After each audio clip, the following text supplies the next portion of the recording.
And now it's time to get started with our big story. And this is Apple's annual event where it used to be one phone, then became two phones. Now it's actually become three phones every single year.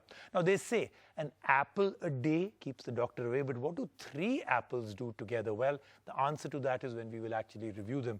So I promised you hands-on reviews. We're going to start off with this one. This is the iPhone 11. Now, a lot of people say this is the junior phone. But believe me, I called the iPhone XR the hidden gem of last year.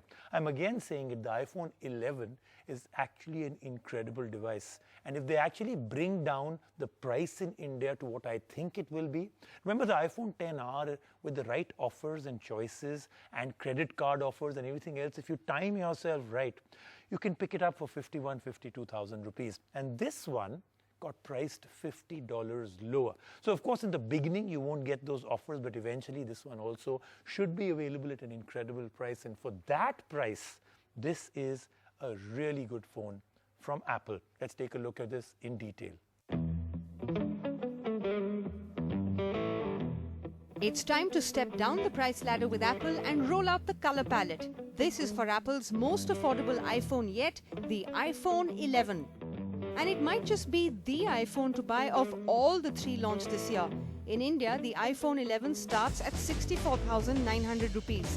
So let's dive into the review to find out if this phone beats the socks off the pros.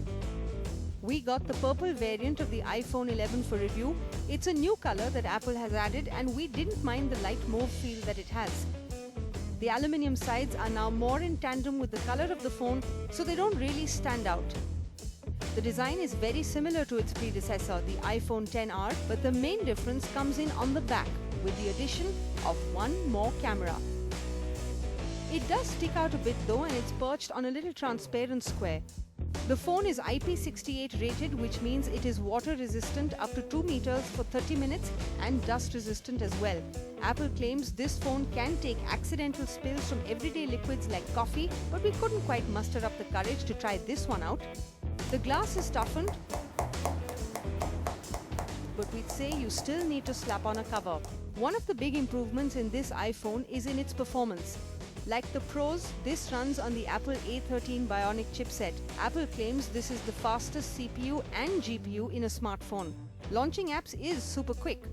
Face ID is now much faster too, and machine learning helps in many other aspects of this phone. Another big improvement is in the optics. There's one more lens on the back.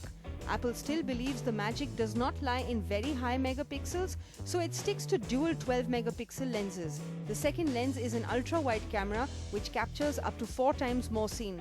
The toggle between the two lenses is simple, and it's from the camera app itself.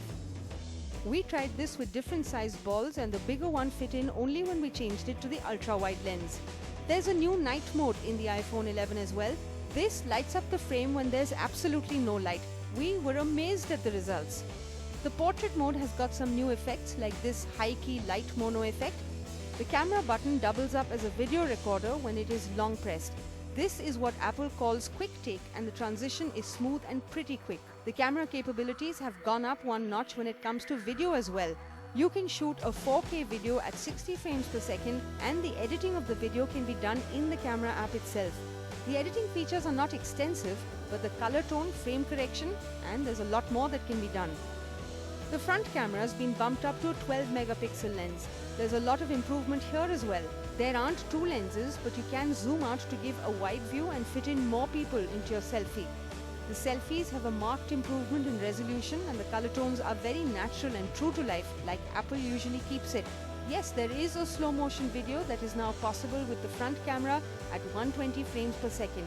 We had some fun testing this one out. There's no news on what the battery size is exactly, but it does last 1 hour longer than the XR like Apple claims. This is pretty impressive since the XR battery was great to begin with. The iPhone 11 now supports Dolby Audio. Watching videos on this phone is quite a delight. The screen is still an LCD screen, but it does well with Apple's True Tone display. This is a 6.1-inch liquid retina display. There's no 3D touch anymore, and it's not something we miss because there is haptic touch, which is smoother to use. Like the pros, the iPhone 11 runs on iOS 13 and it comes with all the bells and whistles of the new OS. The Cell Guru verdict? How do you take an already great phone and improve it? Well, Apple sure seems to have the answer to that with the iPhone 11.